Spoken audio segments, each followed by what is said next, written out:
Incredible, just incredible. It'll never happen again. Just fantastic.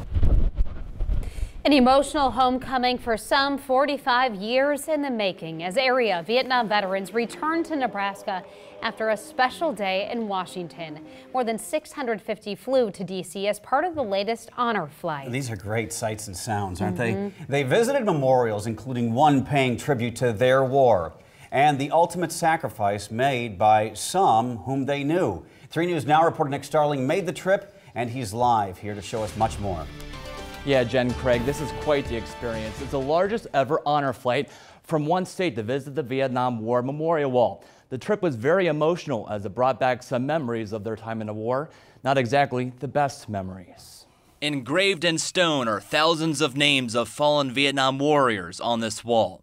It brings flashbacks of that unpopular time. They spit on it, they bad names and everything. Many here trying to find their friends who fought next to them. I found that David Pearson was his name. A name that brings grief to veteran Jerry Smith. I was on the same operation as he was when he got killed.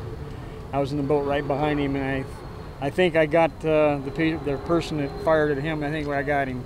Emotion from veteran Daryl Toreen, who says he knew many names on that wall. One of my corporals that I sent out on a mission didn't make it back alive, so yeah.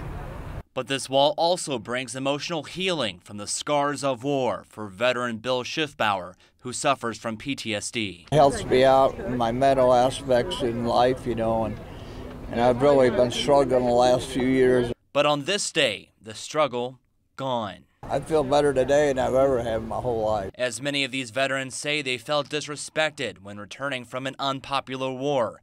But decades later, our community didn't want them to feel that way anymore. Thank you very much, you guys. Thank you. As thousands of Nebraskans fill up the airport in Lincoln for a real welcome home. Best day anybody could ever think of having, I think. So It was real good having everybody. It's like you've had cancer for 45 years and then all once you don't have it. You know, how do you react to that?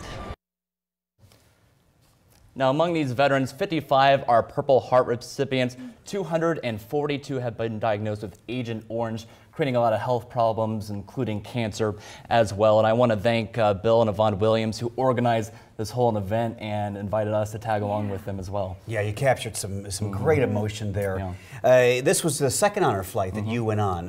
What struck you as unique about this one? What really grabbed at you and tugged at your heartstrings? Well, just the fact that there's 650 Vietnam veterans, and all of these veterans have never been on an honor flight before, and how open they are about their experience.